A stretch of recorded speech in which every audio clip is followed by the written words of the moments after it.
Could you please introduce yourself and what company you're with? Hi, I'm from the nitrous oxide company. Hi, I'm Craig Goodman of Insomniac Games. My current title is Principal Artist, though I have been a lead artist, and people call me a technical artist all the time. And in fact, our company doesn't have technically a technical artist, so they throw me at these things.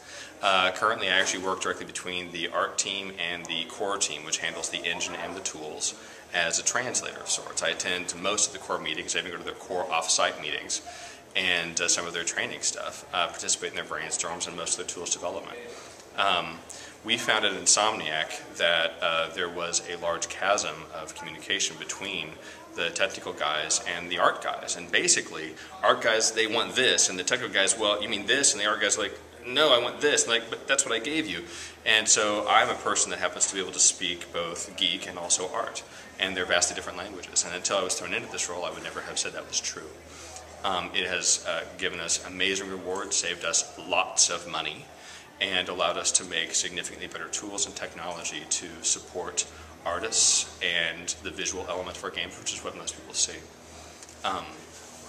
It's a very interesting role with a lot of challenges, of course. I first got into being in this role just because I was an artist, and I happened to get technology pretty quick. One of the things that tech artists have been said that they need to do is to learn quickly, and I agree with you. I think that if you ever go to college, that what you should learn how to do is learn how to learn, and learn how you learn, and learn how to adapt. There was a joke the other day about how long have you been in the industry, and I said, oh, 10 years, and being paid anyhow. And oh, that's 40 years in game years. And technology moves incredibly quickly. In 4 years, most of the things that you know now will be irrelevant. And if you do not continue to adapt, you will fail. So that's a couple of things. One, artists are adapting to new tools quickly. Technical people are adapting to new rendering technologies quickly. They're each adapting in their own world, so we need people to bridge between the two. It's very important. Okay, next question. Next question. Okay. So, like, when did you realize that you were becoming a tech artist, morphing into a tech artist from, you know, whatever your previous role was? I like my very first day at Insomniac Games. I sat over with the engine guys, and Roberto Rodriguez, who owns his own studio now, said, "You know, Craig, you're a very right brain for an artist." I'm sorry, left brain, right brain, the one that's analytical, and I forget. Again, memory retention is very good for technical artists. And it's true. I've always thought I actually was a good programmer back in middle school and high school. I was one of the best in the school. The other guy works for AT&T, making millions of dollars now. Did I choose the wrong road? But I also almost got an art degree, actually in bronze sculpture, of all things. And I'm the son of an architect, so that's an artistic space that's broken down to its technical components. So kind of my upbringing allows me to think in both of these different thoughts. And I really wish that there had been a curriculum that I could have gone through that wasn't just computer science plus an art degree tacked on. That would have actually created a more viable career. I think the technical artists are, in many ways, a big turning point in our industry. It is very easy to say what is pretty. It is very easy to break down the technical components of an engine and say this renders water quickly.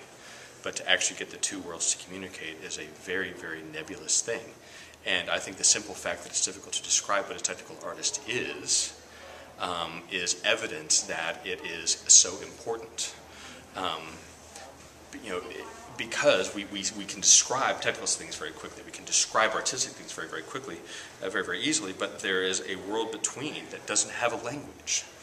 You know, it could be because humans are inherently flawed in the way that they describe things. We can describe something you can buy very easily, but how do you describe love? But that's nothing to do with technical art. Cut that art. That's bad. No, that's okay. Ignore that. So, can you provide an example from a project you worked on that required your specific skills as a technical artist to solve? I'm sure there must be many, but one that you're... It's kind of, the first stuff that I kind of got involved with was we had, these days you'd think of it as sort of a custom shader you'd make with a graph. We actually had a line of text in a text editor that would describe the algorithm for basically looking at the normal, and you can basically make different RGB values that were additive or not. It was breaking down a normal shader into its most base components, and I made some LEDs that looked really, really good in a space combat game on the PS2, and got to hang out with the engine guys a lot more then. And that's very, very basic, but at the time it was really special and really cool. People didn't know how to do that. But more recently, it's actually working with the, if you look at the Resistance 3 boat demo that's up, you'll see that we have a really huge bot that walks through a kilometer-long bridge. I made the whole bridge, and we had to make it so no two pieces touched, so the physics sim would run on it. And I worked extensively with the guy who was going to animate the destruction of that.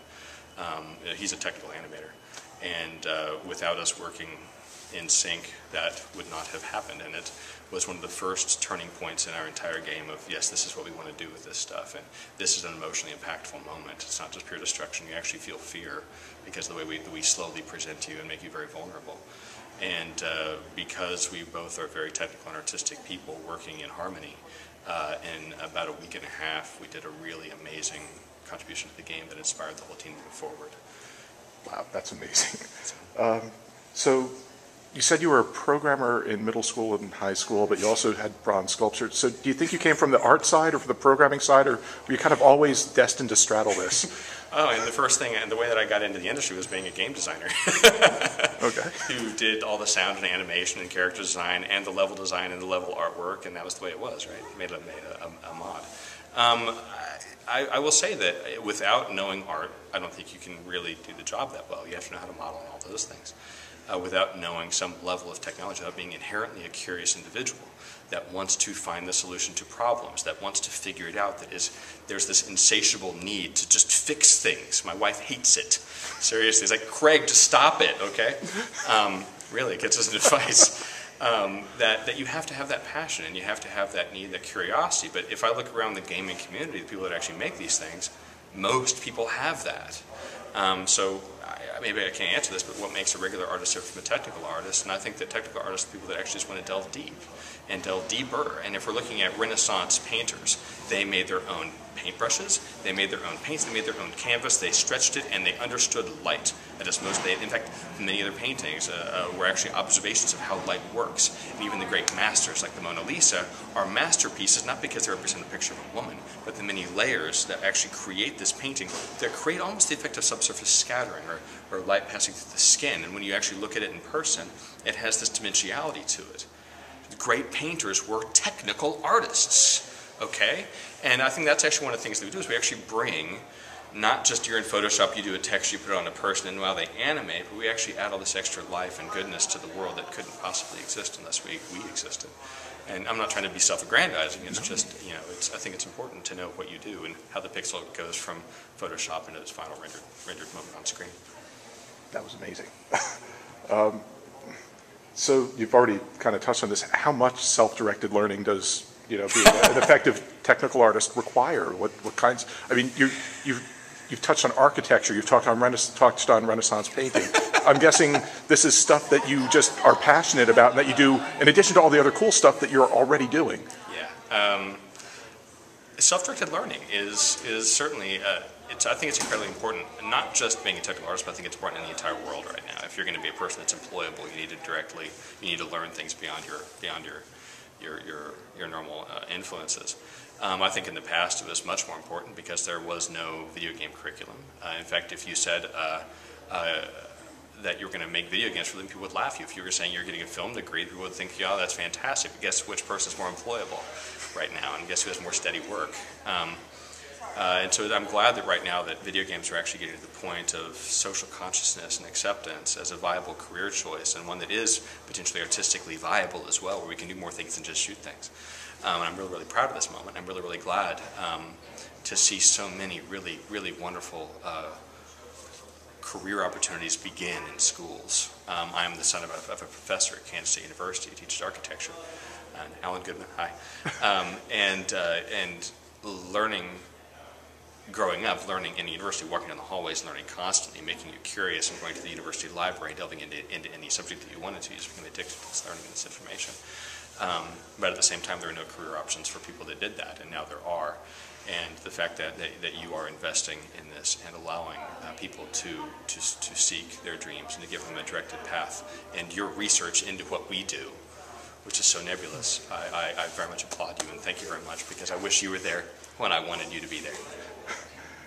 Thank you. I just got chills. Wow.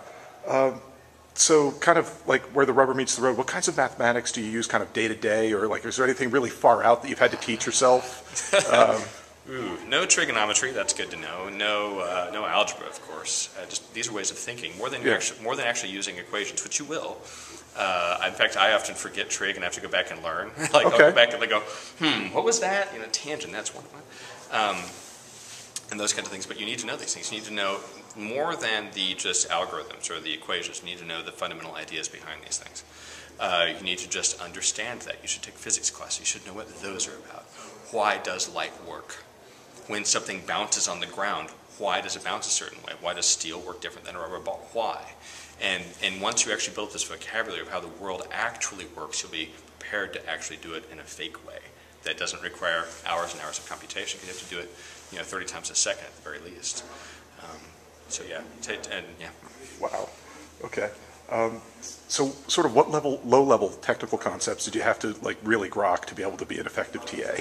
By low level, do you mean like? The stuff you talked about with the engine guys is, I guess, kind of where I was going with that, but take it wherever you want to. God, there's so much low-level stuff that you get to learn. You can say you have to learn. That's fine, but I think it's a joy. It's so difficult to say what kinds of things, because it's everywhere. It's all over the place, and it has been for the last 10 years I've done this.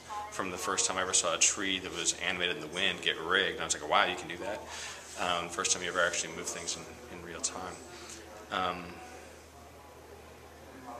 think about this for a second. It's okay. God, that's a hard one to answer, because it's everything. I mean, it really is. It's everything. It's how does the pixel get there? How do you make shaders? How do you take textures that don't make any sense and put them together to make something that looks exactly like a brick wall? How does light look through a surface? What does refraction do? I mean, you have to understand the entire world that's around you, and you get to study people that have observed those things before. You get to read white papers. There are papers that are done by research people, usually at universities, that will talk about this is a new way of creating specular stuff. You're using a Fong or Fresnel. These are all people that existed that did things. Although Fresnel's an older guy, he's French. Look him up. He's good. The good stuff. But and you get to actually learn different ways of looking at the world and seeing it. And I promise you, after you just learn how anisotropic effects work, you won't walk down a metallic line street again without going. So it adds to your regular life too. Not a very good answer. No, that's an awesome answer. Are you kidding? That's amazing. How about on the art side? Like when coming as a technical artist, are there other things that you've had to keep up on that were maybe? Are the artistic techniques different, or do you view them differently then? Or I don't even know how to answer. Probably, yeah. In fact, it's kind of weird. My office tends to put me on projects that they think might fail. And that's either a compliment or an insult. I can't figure it out. But I love people I work with. They're awesome. I love my boss and everybody. They're all great people. And I'm really proud of the opportunity, really thankful for the opportunity rather that they've given me. But recently we were put on an incredibly large level, and it's roughly the size of Red Dead Redemption. And you're moving through it very quickly. They had 5 years to make that. We had 5 or 6 weeks. And you have to make the whole thing. It has to be pretty darn good and be polished, and you don't even know how you can light something that big, because our engine didn't really support that. And so it's basically how do you do something in a way that's not like other people. We also, instead of approaching the problem like everybody else, which is Photoshop textures on a polygon and putting that onto a dimensional object made out of other polygons and having that animate and stuff, what other options are there? Instead of using the regular mainstream idea, literally redefine the problem, take a step back, look at it again, and say, could I just approximate this and then no one will notice? Which is making a video game. People get so hooked on making things real and exact and having every little pebble exactly real. It's like, stop that. Stop that. Seriously, just what is the least you can do, and then do that as best you can.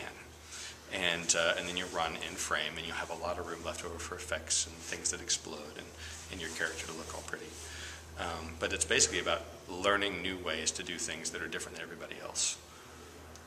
more than the same. You need to know everything that everybody's already doing, Right. but you also need to be able to not think that way and to break out of your normal way of thinking. It's a great answer.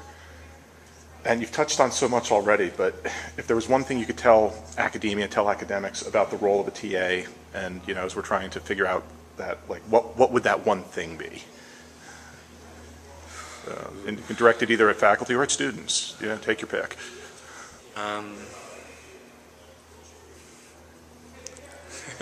There's a common trend I've heard from my father of a lot of the students being expected the world gets handed to them, and that they are arguing for grades and more interested in their iPhone than they are talking to people with their faces.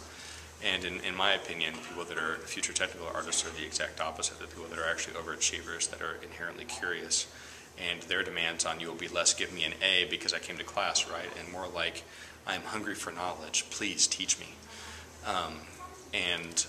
They might be the shy guy at the back of the class, but you can see the hunger in their eyes. And even as you walk around the floor here at GDC, you can see the people that are kind of here going, I'm going to make video games someday. And other people are like, I'm here to learn. And actually, I've got two folks over here. I just saw the hunger, and I'm actually trying to latch on to them. But it's like, there needs to be these opportunities for these people to excel. There needs to be this. This is not just about making kids' dreams come true. It's not just about supporting an industry, which is a fast-growing one and very good for our country because it makes lots of money for us, and that's good for the gross domestic product. But it's also about making the world richer through art. Those are all wonderful things, but I think it's about the totality of it. What are we going to do as a society? How do we make people richer? This is a new thing that people can do for work, for their minds, for the nation. And if we want to follow what President Obama is asking to do, is to reinvest in our kids and to create new jobs and to create new possibilities. And that's what this is. This is something that doesn't have a definition, and that doesn't mean it doesn't exist. It means that no one's taught it yet, okay? And it just needs to be. Anyhow, I'm really, really glad to share this with you, and it's something obviously I think I'm passionate about, and I just go on to touch many lives. That's what teachers do. Okay. Great. Thank you very much. That was an amazing interview. Thank you.